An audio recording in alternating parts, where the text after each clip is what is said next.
Wonderla toilet cleaning ను సులభంగా మార్చే powerful product Elim toilet cleaner.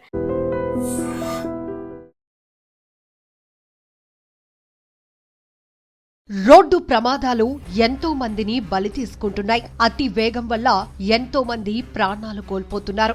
ఈ మధ్య కాలంలో రోడ్డు ప్రమాదాలు మరింతగా ఎక్కువవుతున్నాయి.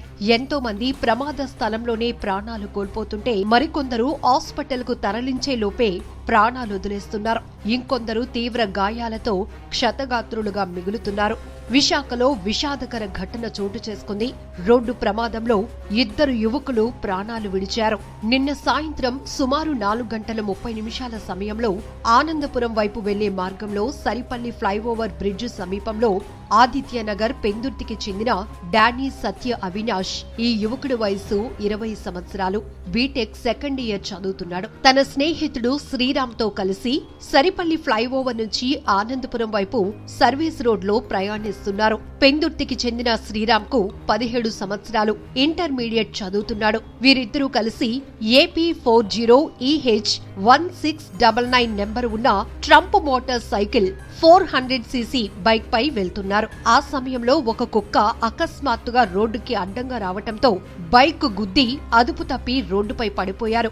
ఈ ప్రమాదంలో ఇద్దరికీ తీవ్రమైన గాయాలు కావటంతో అక్కడికక్కడే ప్రాణాలు విడిచారు. మృతదేహాలను పోస్టుమార్టం నిమిత్తం కేజీహెచ్ కు తరలించారు. పెందుర్తి పోలీస్ స్టేషన్ నందు కేసు నమోదు చేసి inspector KV Satish Kumar supervising లో దర్యాప్తు కొనసాగుతోంది. ఏదేమైనా రోడ్డు ప్రమాదాలు తీవ్ర భయాందోళనకు గురిచేస్తున్నాయి. ఎక్కడ ఎలాంటి ప్రమాదం జరిగినా అక్కడ మృత్యుఘోష వినిపిస్తోంది. తమ వారిని కోల్పోయిన బంధువుల ఆర్తనాదాలతో ఆ ప్రాంతాలు విషాదకరంగా మారుతున్నాయి. కన్న కొడుకులను పోగొట్టుకున్న తల్లిదండ్రులు గుండెలు అవిసేలా రోదిస్తున్నారు. మరికొన్ని ప్రమాదాల్లో కన్న తల్లిదండ్రులను కోల్పోయి ఎంతో మంది పిల్లలు అనాథలైపోతున్నారు. ఇంకొన్ని ప్రమాదాల్లో పిల్లలతో సహా ప్రయాణిస్తున్న వారంతా ప్రాణాలు వదులుతున్నారు. ఇంకొన్ని చోట్ల సరదాగా శుభకార్యాలకు వెళ్లి తిరిగి వస్తూనే రోడ్డు ప్రమాదాలకు గురై క్షతగాత్రులవుతున్నారు. విశాఖ పెందుర్తిలో రోడ్డు ప్రమాదం 2 యువకులను బలి తీసుకున్న ఘటన మరొక ముందే నంద్యాలలో నందికొట్కూరు హైవేపై ఘోర ప్రమాదం జరిగింది. జూపాడు బంగ్లా నుంచి కర్నూలు వైపు వెళ్తున్న టిప్పర్ అదుపు తప్పి రోడ్డుకు మరోవైపు వెళ్తున్న ద్విచక్ర వాహనంపైకి దూసుకెళ్లింది. ఆపై బైకును కొంత దూరం ఈడ్చుకెళ్లటంతో దానిపై ఉన్న ఎల్లాగౌడ్, రెహమాన్ తీవ్రంగా గాయపడ్డారు. టిప్పర్ డ్రైవర్ మద్యం తాగి నడపటం వల్లే ప్రమాదం జరిగినట్టు తెలుస్తోంది. ఘటనకు సంబంధించిన సీసీటీవీ ఫుటేజ్ దృశ్యాలు ఇప్పుడు సోషల్ మీడియాలో వైరల్ అవుతున్నాయి. ఇలా ఈ మధ్య జరుగుతున్న రోడ్డు ప్రమాదాలు వణుకు పుట్టిస్తున్నాయి. ముఖ్యంగా రోడ్డు ప్రమాదాలకు అతి వేగమే కారణంగా తెలుస్తోంది. వాహనాలు అదుపులోనికి రాకపోవడంతో ప్రమాద స్థాయి ఎక్కువగా ఉంటుంది. దీంతో అక్కడికక్కడే ఎంతో మంది మృత్యువాత పడుతున్నారు.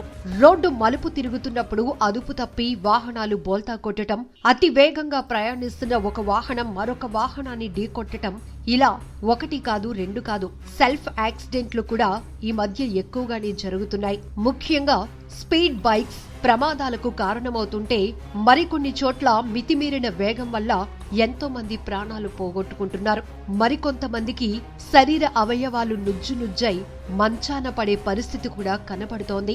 ఏది ఏమైనా రోడ్డు ప్రమాదాల నివారణకు పటిష్టమైన చర్యలు చాలా అవసరం. అంతేకాదు స్పీడ్ థ్రిల్లే కానీ అది మన జీవితాన్ని కిల్ చేస్తుందన్న వాస్తవం మర్చిపోకూడదు. ఎందుకంటే ఎప్పుడు ఏ వాహనం ఎటు నుంచి దూసుకొస్తుందో తెలియక రోడ్డుపై ప్రయాణించాలంటేనే కొంతమందికి వణుకు పుడుతోంది. ఏదేమైనా సురక్షితమైన ప్రయాణం కోసం మన వేగాన్ని తగ్గించుకోవాల్సిన అవసరం చాలానే ఉంది. మరికొన్ని చోట్ల భారీ వాహనాలు ఫిట్నెస్ లేకపోవడం, బ్రేక్ ఫెయిల్స్ కావటం, అదుపు తప్పి వాహనాలు ఎగసి పడుతూ మరొక వాహనాన్ని బలంగా ఢీకొనటంతో కూడా అనేక ప్రమాదాలు జరుగుతూనే ఉన్నాయి. వాహనాలు నడుపుతున్న డ్రైవర్లు, క్లీనర్లతో పాటు ఎదురుగా వస్తున్న వాహనాల్లో అమాయకుల ప్రాణాలు కూడా పోతున్నాయి. ఇలా రోడ్డు ప్రమాదాల తీరు చూస్తుంటే భయమేస్తోంది. ఇప్పటికైనా రోడ్డు ప్రమాదాల నివారణకు పటిష్టమైన చర్యలు చాలా అవసరం. రోడ్డు ప్రమాదాలు తగ్గాలంటే ఎలాంటి చర్యలు తీసుకుంటే బాగుంటుందో మీ అభిప్రాయాన్ని కూడా కామెంట్ బాక్స్ లో మెన్షన్ చేయండి. నిజంగా ప్రస్తుతం ఉన్నటువంటి సమాజం దేనికి ప్రయారిటీ ఇస్తుంది? ఆర్థిక సంబంధాల చుట్టూ మాత్రమే తిరుగుతోంది. మళ్ళీ ఎన్నికలంగానే చాలా విరక్తి కలుగుతాను. మంచి అనిపిస్తుంది కదా. లేడీస్ కూడా ఛాలెంజింగ్ జాబ్స్ చేసినప్పుడు చాలా బాగుంటది. ట్రాఫిక్ అసిస్టెంట్స్ గా నియమించిన ట్రాన్స్జెండర్స్ అందరితో సాల్యూట్ చేయించుకుంటున్నారు. ఫుడ్ డెలివరీ ఇవ్వటానికి వెళ్ళినటువంటి డెలివరీ బాయ్ అనిల్ పై కళ్ళ ముందు పెళ్ళండి